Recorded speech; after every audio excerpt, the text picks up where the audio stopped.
నేను మీకు ప్రత్యుత్తరం ఇస్తును. మీరు ఇతరులను పీడింపుడు, అవమానింపుడు, దుష్టవాక్కులు పలుకుడు, ఆకలిగొన్న వారికి భోజనము పెట్టుడు, బాధితులను ఆదుకొనుడు. అప్పుడు చీకటిలో మీ మీద వెలుగు ప్రకాశించును. మీ చుట్టూ ఉన్న అంధకారము మిట్ట మధ్యాహ్నపు వెలుగుగా మారిపోను. నేను ఎల్లప్పుడూ మేము నడిపిస్తును. మీ అక్కర్లు తీర్చి మీకు సంతృప్తిని వసూలుదును. మీకు బలమును దయచేయుదును. మీరు నీరు కట్టిన తోట వలె కలకలలాడదురు, వట్టిపోని చెరవ వలె ఒప్పుదురు.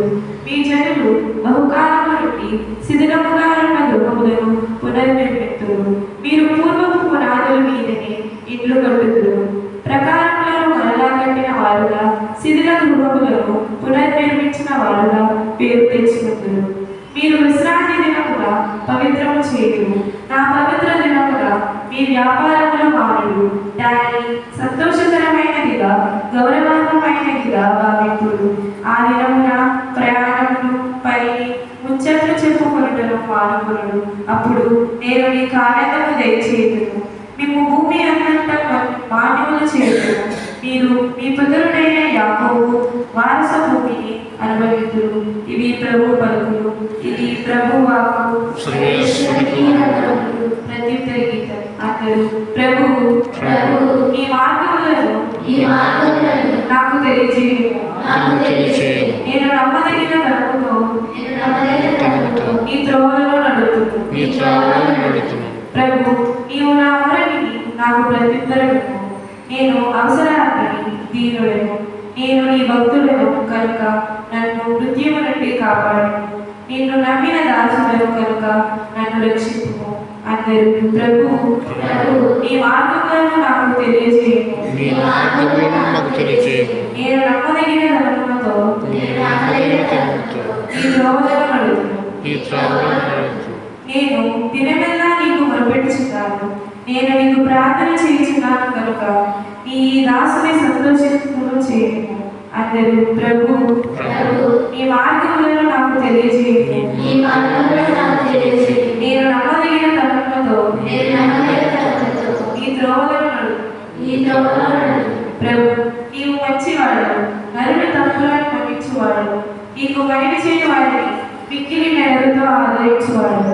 ప్రభు నా మొర వినుము, నా వేడుకోలును ఆలకించుము. అందరూ ప్రభు ఈ మార్గములను నాకు తెలియజేయము. నేను నమ్మదగిన తరములతో ఈ త్రోవలను నడుతును. సువిశేషంలో ముందు వచ్చిన దుష్టుడు చనిపోవడం వల్ల నాకు సంతృష్టి కలుగును. దుష్టుడు తన మార్గము నుండి వెనుకకు మళ్ళీ బ్రతకడం వల్ల నాకు సంతోషము కలుగును. ప్రభు మీతో నుండుగాక. పునీత లూకా గారు రాసిన సువార్తలోని భాగము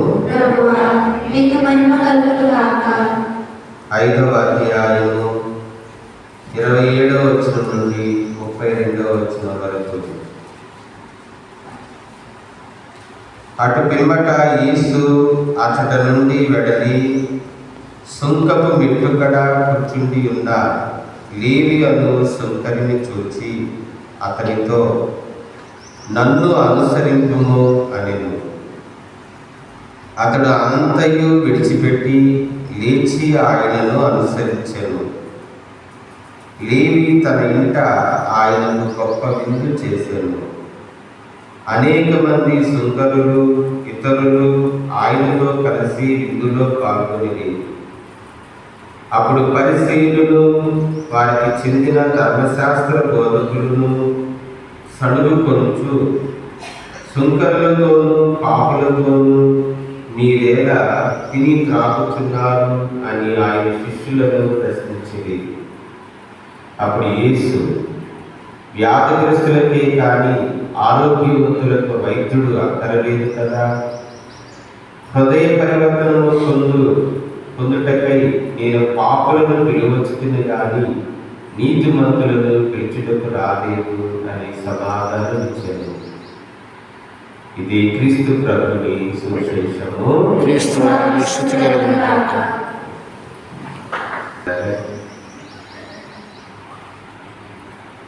ఈరోజు ప్రభువున్నాడు. లేవీయులతో నీవు నన్ను అనుసరించుము అని చెప్పి ఈ పిలుపు దేవుడు మనందరినీ కూడా పిలుస్తూ ఉన్నాడు. నీవు నన్ను అనుసరించుము అని చెప్పి ప్రతి ఒక్కరిని కూడా ప్రభు మనలను పిలుస్తూ ఉన్నాడు. మరి లేవీలాగా ఆ సుంకరిలాగా మనం కూడా ప్రభుని వెంబడించడానికి ఆయన ఇచ్చేటువంటి రక్షణ ఆనందాన్ని మనందరూ కూడా పొందడానికి సంసిద్ధంగా ఉండాలి, ఎల్లప్పుడూ సిద్ధంగా ఉండాలి. ఆ లేవి ఏం చేశాడు? తన సమస్తాన్ని విడిచిపెట్టి ప్రభుని అనుసరించి తన ఇంటిలో గొప్ప విందు ఏర్పాటు చేశాడని మన వాక్యంలో వింటున్నాం. అంటే ఈరోజు మనందరం కూడా ప్రభువు ఇచ్చేటువంటి ఆ విందును మనం స్వీకరిస్తూ ఉన్నాం. ఆ విందులో పాపాలు, సుంకరులు, అనేకులు కూర్చుని ఉన్నారు. దాన్ని చూసిన పరిస్థితులు, ధర్మశాస్త్ర బోధకులు సణుగుతూ ఉన్నారు. మీరేంటి పాపులతో, సుంకరులతో కలిసి భోజనం చేస్తున్నారని. అప్పుడు ప్రభు అంటున్నాడు, వ్యాధిగ్రస్తులైతే వైద్యుడు అవసరం కానీ ఆరోగ్యవంతులకు వైద్యుడు అవసరం లేదు కదా. నేను పాపలను పిలవచ్చుని కానీ నీతిమంతులను పిలుచుటకు రాలేదు అని ప్రభు పలుకుతూ ఉన్నాడు. ఈ దివ్య విందు ప్రభు మనకు ఏర్పాటు చేసిన రక్షణ విందు. ఈ విందులో మనందరం కూడా పాల్గొంచుకునే అవకాశాన్ని ప్రభు ఇస్తున్నాడు, పిలుస్తూ ఉన్నాడు కూడా. మరి ఈ విందులో పాల్గొని మనందరం కూడా ఆ ప్రభు యొక్క ప్రేమను పొందుకోవాలి, ఆ ప్రభు యొక్క కరుణను మనం పొందుకోవాలి. ఈ విందులో పాల్గొని మనందరం కూడా హృదయ పరివర్తనతో ఆ ప్రభుని అనుసరించాలి, ఆ ప్రభుని వెంబడించాలి. అందుకే ప్రభు, నేను హృదయ పరివర్తన పొందుటకై నేను పాపులను పిలువచ్చుకుని కానీ నీతిమంతులను పిలుచుటకు రాగలుగుతున్నాడు. కాబట్టి దివ్య విద్యలో పాల్గొని మనందరం కూడా హృదయ పరివర్తన పొంది పరిపూర్ణమైనటువంటి ప్రేమతో ప్రభుని అనుసరించాలి. ఈరోజు మనం ఏ విధంగా జీవించాలి అనేది ప్రభు మనకు నేర్పుతున్నాడు. మొదటి పట్టణంలో మీరు మంచిగా ఉండండి, ఉపవాసము రాత్రులు మీరు చేస్తున్నారంటే మీరు మంచిగా ఉండాలి. దుష్టవాకులు పలకప్పుడు, అవమానపప్పుడు, ఇతరులను మోసం చేయప్పుడు, మీకున్న భోజనాన్ని పేదలకు పట్టిప్పుడు, అప్పుడు ప్రాతకాల సూర్యుని వలె నా కృప మీ మీద ప్రకాశిస్తుంది. నేను మిమ్మల్ని కరుణిస్తాను, మిమ్మల్ని కాపాడుతాను, మిమ్మల్ని నడిపిస్తాను, మిమ్మల్ని అభివృద్ధి పరుస్తాను, మిమ్మల్ని మామూలుగా చేస్తాను. మరి విశ్రాంతి దినాన్ని పాటించండి. ఆ రోజు మీరు దేవాలయానికి వెళ్ళండి, దేవునికి కృతజ్ఞతా బలులు అర్పించండి. ప్రయాణాలు, వ్యాపారాలు, ముచ్చట్లు ఇవన్నీ కూడా మానివేయండి. మీ దేవుడైన ప్రభువుని పూర్ణ హృదయంతో ప్రేమించి ఆరాధించి పూజించండి. అప్పుడు మీ యొక్క గొప్పవాళ్ళు ఎవరు ఉండరు. నేను మిమ్మల్ని మాన్యులుగా చేస్తాను, మిమ్మల్ని గొప్పవారినిగా చేస్తాను అని ప్రభు అంటున్నాడు. ఈ విధంగా దేవుడు మనల్ని పిలిచి గొప్పవాళ్ళను చేస్తాను. పాపాత్ముడిని పునీతుడిని చేశాడు ప్రభు. మత్తయి, ఆ లేవి అందరి చేత పాపాత్ముడు అని పిలువబడ్డాడు. కానీ ప్రభువు ఆ పాపాత్ముడిని పిలిచి పునీతుడిని చేశాడు, మాన్యుడిని చేశాడు, గొప్పవాడినిగా చేశాడు. కాబట్టి మనందరం పాపాత్ములమే. కానీ ప్రభు యొక్క పిలుపును పొంది హృదయ పరివర్తనతో ఆ ప్రభుని అనుసరించినప్పుడు, ప్రేమించినప్పుడు, ఆ ప్రభుని మనం పూజించి ఆరాధించినప్పుడు, ఆ ప్రభువుకి ఇష్టమైన విధంగా ప్రీతికరంగా మనం జీవించినప్పుడు, ఆయన ఆజ్ఞలను పాటించినప్పుడు ఆయన మనలను మాన్యులను చేస్తాడు. పాపాత్ముడిగా ఉన్న మనల్ని పునీతులను చేస్తాడు. కాబట్టి మత్తయిని ఆ విధంగా చేశాడు. పాపాత్ముడు అని పిలువబడ్డాడు. అందరూ ఏదో పాపాత్ముని ఇంటికి వెళ్ళారంటే మీరు అని అన్నారు. కానీ ప్రభు ఆ పాపాత్ముని పునీతునిగా మార్చారు. ప్రతి ప్రయాణంలో ఈ 40 రోజుల ఉపవాస ప్రయాణంలో మనందరం కూడా ప్రభుని అనుసరించుదాం, మన పాప జీవితాన్ని విడనాడుదాం, హృదయ పరివర్తన చెందాం, పరిపూర్ణమైనటువంటి ప్రేమతో ప్రభుని అనుసరించి మన జీవితాలను ధన్యం చేసుకుందాం.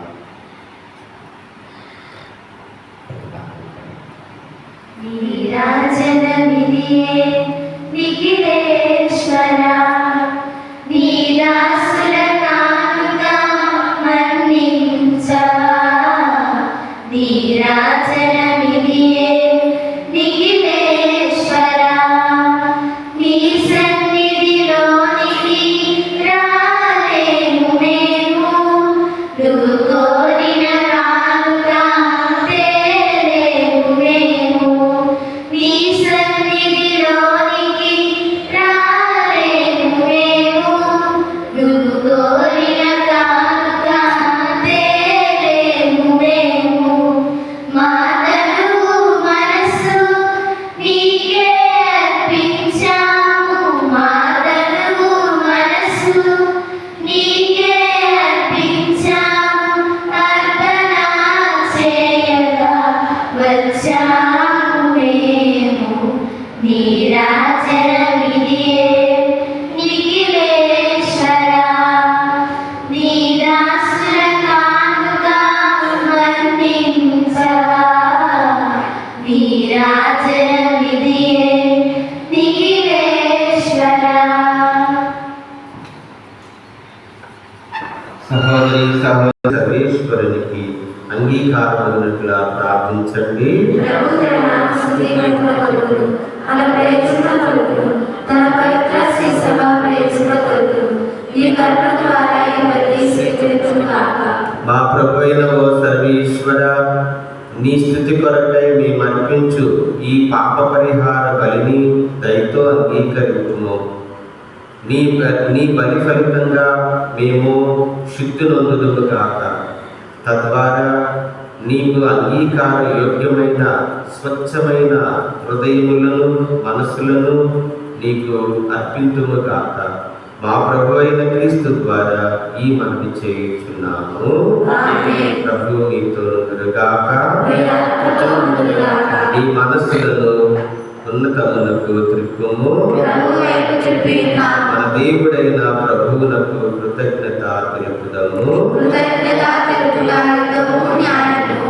ప్రభు అయిన దేవ, పావన పిత, సర్వశక్తి గల నిత్య సర్వేశ్వర, మేము ఎల్లప్పుడూ ఎచ్చోటను నీకు కృతజ్ఞతావందనములు మా ప్రభు అయిన క్రీస్తు ద్వారా చెల్లించుట యుక్తము, న్యాయము, ధర్మము, రక్షణదాయకము. నీవు నీ పుత్రికల మనస్సులను నూతనీకరించి శుద్ధి చేయి నిమిత్తము ప్రత్యేకమైన ఈ అనుగ్రహ కాలమును బహుకరించితివి. ఈ కాలమందు మేము క్రమము తప్పిన కోరికలను విడనాడి పరిశుద్ధ హృదయములతో నిన్ను మనసారా సేవించుటకు మాకు శక్తిని దయచేయుచున్నావు. అస్థిరమైన వాటి యందు మనసులను కేంద్రీకరింపక సుస్థిరమైన వాటి యందే మా మనసులను లగ్నం చేయ ప్రేరేపించుచున్నావు. కావున సకల పునీతులతో దూతలతో ఏకమై నిరతము మేము నీ స్తుతిగానము చేయుట ఎట్లనగా, దళాధిపతి అయిన సర్వేశ్వరుడు పవిత్రుడు పవిత్రుడు పవిత్రుడు, పరలోకములు భూలోకములు మీ మహిమతో నిండి ఉన్నవి. మహోన్నతుడా హోసన్నా. ప్రభు నామమున యేసయ్యా స్తుతులు. మహోన్నతుడా హోసన్నా.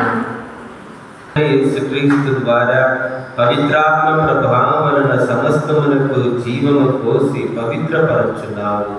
ప్రపంచమాద్యంతము సూర్యోదయం నుండి సూర్యాస్తం వరకు నీ నామమునకు నిర్మలమైన బలి అర్పించుటకై ప్రజలను నిరతము పిలుచుచున్నావు. కావున ఓ ప్రభువా, ఈ కానుకలను పవిత్రపరచమని ప్రతిమారు కోరుతున్నాము. ఈ విధమున ఇది మా కొరకు మా ప్రభు అయిన యేసుక్రీస్తు శరీర రక్తములు అగునుగాక. అతని ఆజ్ఞ ప్రకారం ఈ కృతజ్ఞతార్చన నెరవేర్చుచున్నాము. అతడు అప్పగింపబడిన రాత్రి అప్పమునందుకుని నీకు కృతజ్ఞతావందనములు చెప్పి స్తుతించి త్రుంచి శిష్యులకు ఇచ్చుచు ఇట్లనెను, మీరందరూ దీనిని తీసుకుని భుజింపుము. ఏలైనా ఇది మీ కొరకు అప్పగింపబడనున్న నా శరీరము.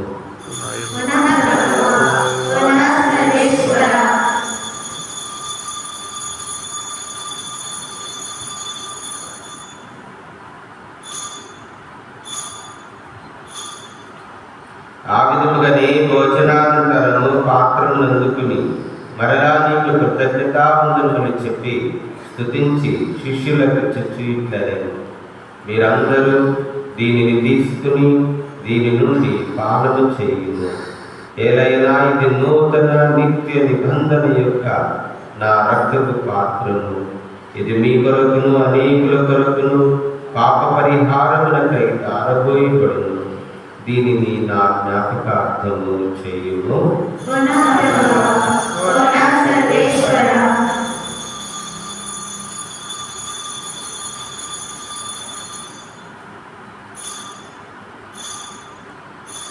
ఇది విశ్వాస రహస్యము.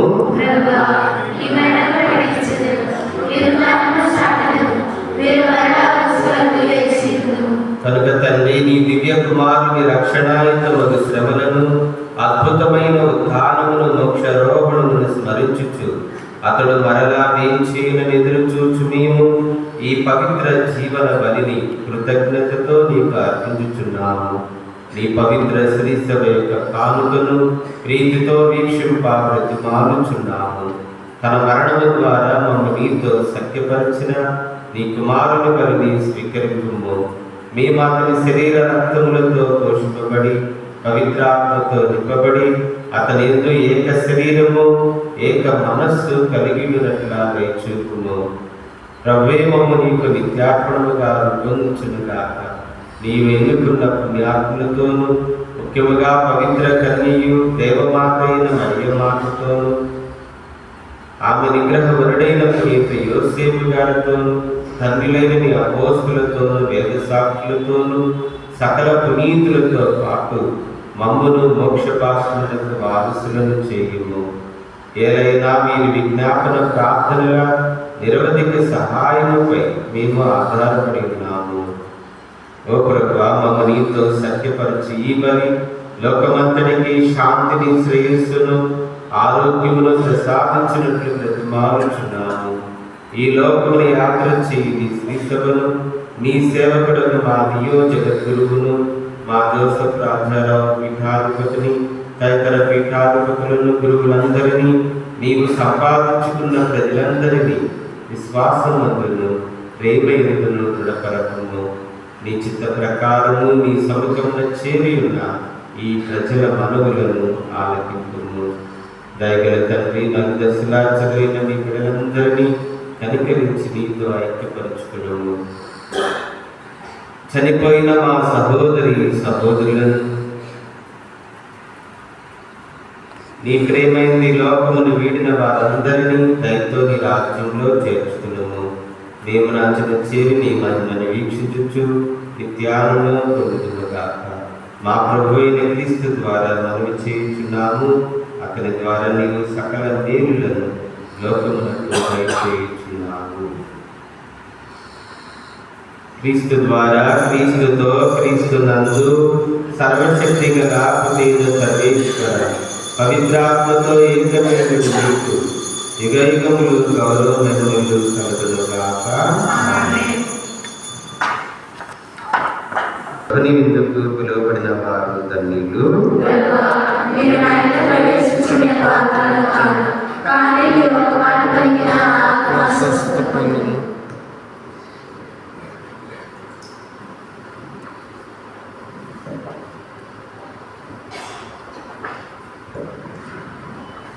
నా ప్రాణమా